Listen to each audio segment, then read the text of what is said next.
Hello, everybody. I'm Gary Ebersol. Richard Kipling here. And I'm Randy Schultz.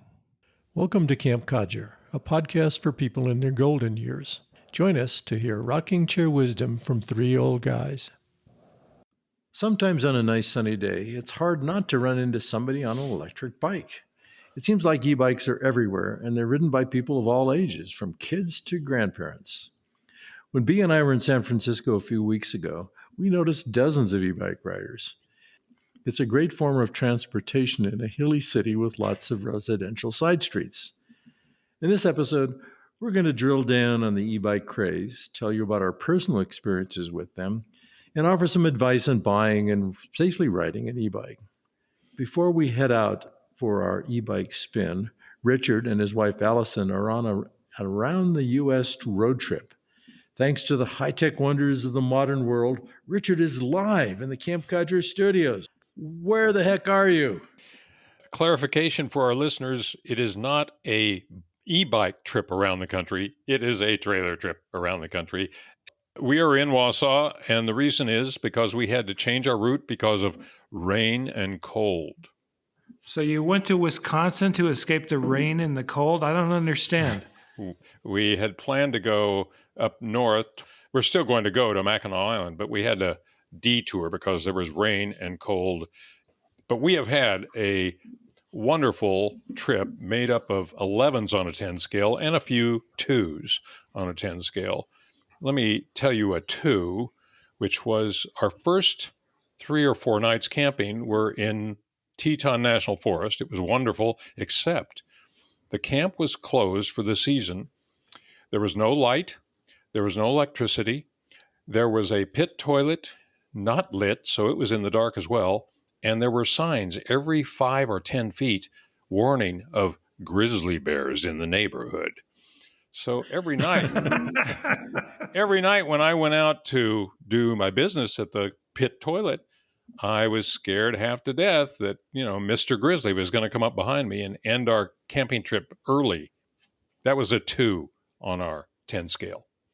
Well, it's supposed to be an adventure, right? Absolutely. And you're going to have from 2 to 11 or 15. And we had some 15s. My God, the Tetons are gorgeous. What else has happened in your grand adventure? Well, one thing I've noticed is that this is a huge frigging country. If we had have traveled this far in Europe, we'd have gone through 9 different countries. And here we're in 1, and we've gone through 4 or 5 states. One thing that is noticeable is the twangs and accents in different parts of the country. The country and cowboy accent in the West, and then you get toward Minnesota and Wisconsin, and there is a totally different way of speaking, totally different accents than in the western part of the country, and totally different than what we speak in New Mexico, Colorado, and LA. Well, it sounds like you're having an interesting time. I don't know whether it's a good time. Oh, it is. It is a good time. The one thing we haven't seen a bear. I guess that's a good thing, but I'd like to see them from afar. We haven't seen an elk. We haven't seen a moose. We have seen antelope. We have seen a herd of wild buffalo, and we've seen deer. So there you go. Wildlife, big adventures, grizzly bears, not bad. Now, of course, we're heading away from the Wild West into the Midwest, which doesn't have a lot of bears and buffaloes and elks. All right, Richard, we're going to move back into e-bike territory. You got it. Thanks for the update. An estimated 1 million e-bikes are purchased every year in the U.S., and that's almost twice the number of electric cars sold. And the numbers are increasing. They're growing.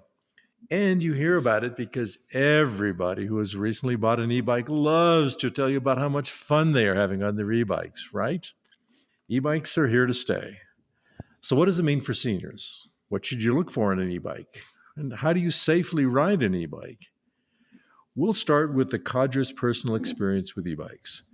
A few weeks ago, we discovered that all of us, or in my case, my wife Bea, had recently purchased an e-bike. Randy, how did you and Patty come to buy e-bikes? Earlier this year, I was not a fan of e-bikes. I was an e-bike skeptic because I thought, I've got a perfectly good bicycle. I don't ride it enough as it is. Why in the world would I need an e-bike? But my lovely wife, Patty, talked me into a couple of e-bike rental opportunities where we actually got a chance to get on an e-bike and ride it around, and actually before we rode it around have somebody show us how the heck they worked. And that was, by the way, a really good thing to do. In any event, after a couple of rides, I started to say, there's some value in this. It's an electric motorcycle with pedals, and I loved the experience of it. Now, I didn't go as fast as I could have. I didn't need to. I didn't need the thrill ride, but it made going uphill so much easier. And I realized that I was going to be an e-bike owner because Patty was so into it. I decided I'm going to embrace this. And so we bought e-bikes, and we bought introductory e-bikes, and I'll talk more about that in a minute. I'm really happy that we did. So, Richard, after all your bicycle incidents, what caused your moment of maybe temporary insanity when you plopped down good money to buy an e-bike? You're right. It was temporary insanity, but thank God I was insane for that moment because I love my e-bike. I'm kind of like Randy. I resisted. Allison bought her e-bike in 2021. I just bought mine a few months ago. I'm in a shopping center where there's an e-bike store, and I go in and they're having a sale. I tested out 3 bikes behind the store. I really liked one of them, and I jumped. It was a whim with no real planning. It's been a wonderful purchase. I just love it, and I miss it even now on this road trip.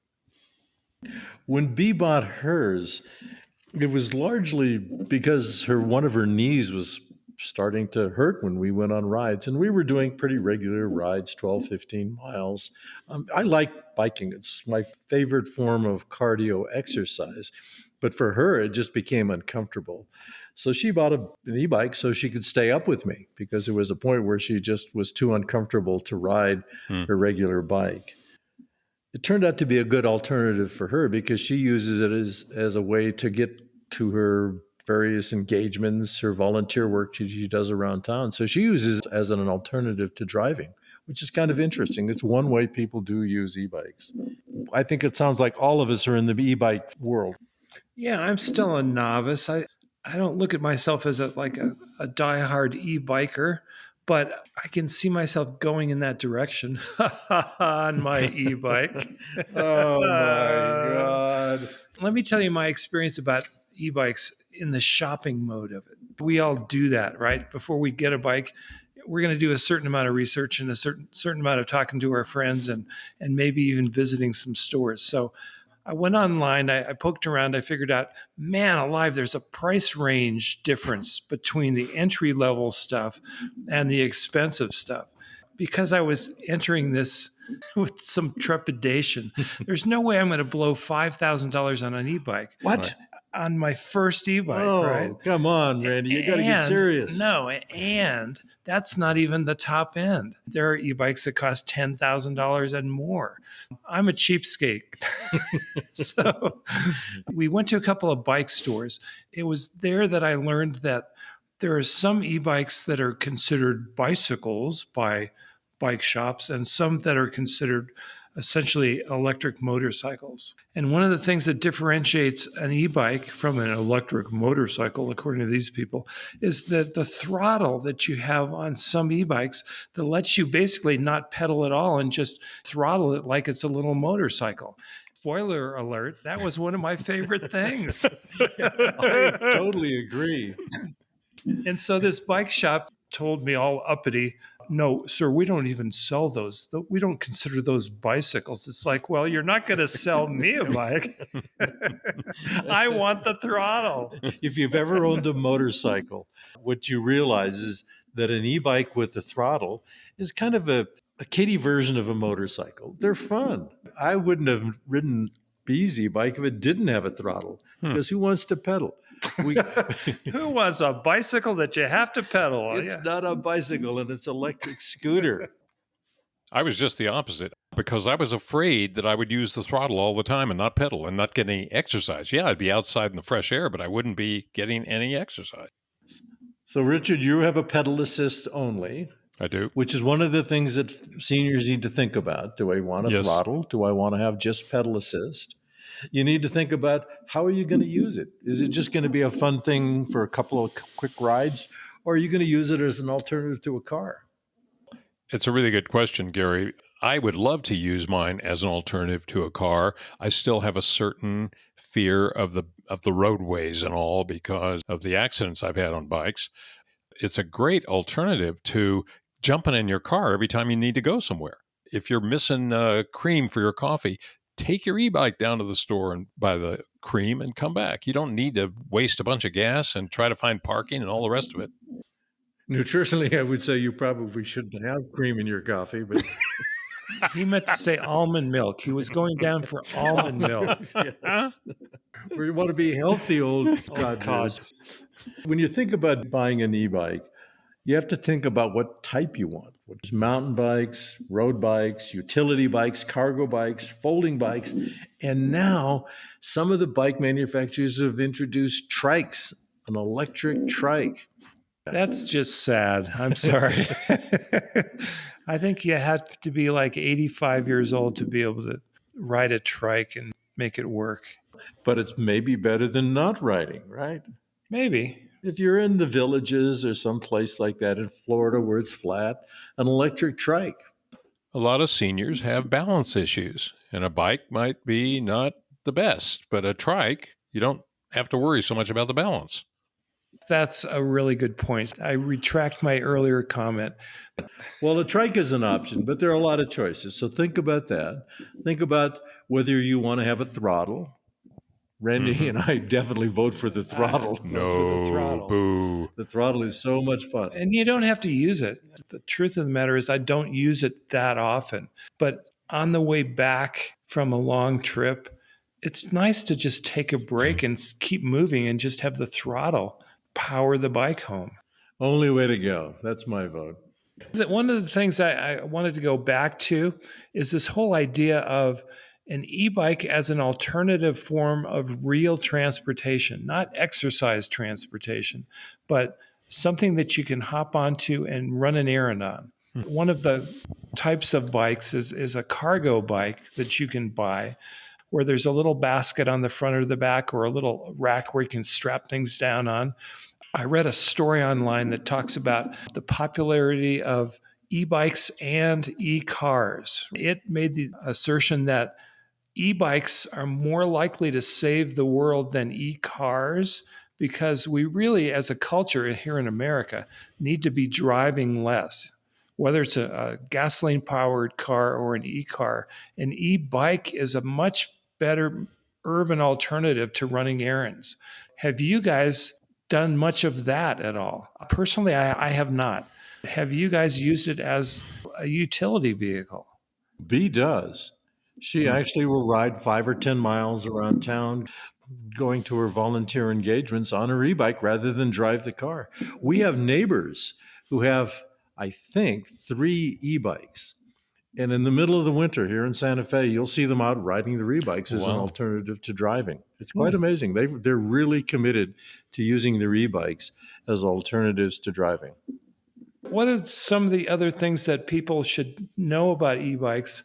Let's say they're thinking about buying one, and maybe even have purchased one just recently. What are some of the tips we can give folks about care and maintenance and how these things operate and how to take care of them? I think one of the things when you're buying an e-bike is to think about, where do you buy it? We bought ours online. I'm a fairly decent bicycle mechanic, to be perfectly honest. So I'm not terribly intimidated by a lot of the aspects of bicycle maintenance.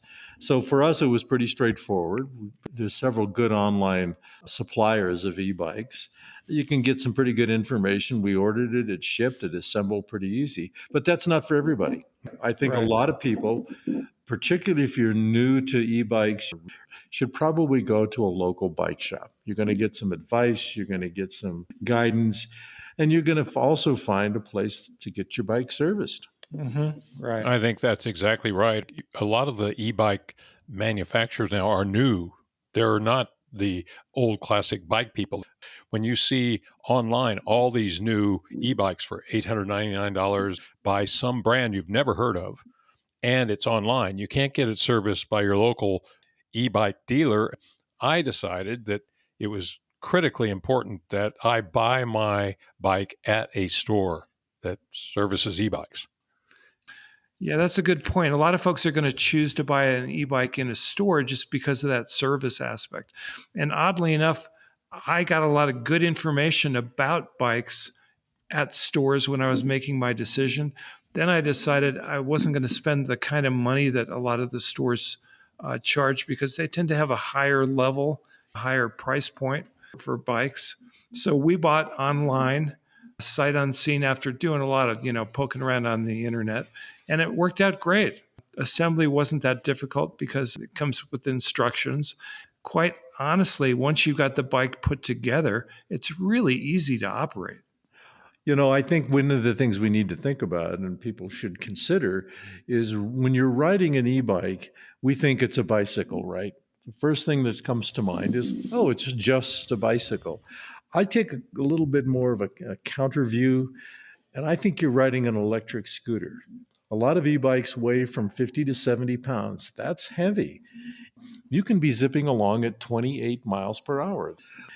If you run into something, you're in big trouble. Things happen quickly, so be careful. It's not your ordinary bicycle where you're cruising along at 3 or 4 or 5 miles an hour. You're really cooking. Let's add to that, Gary, that people always should wear a helmet when they're on these bikes.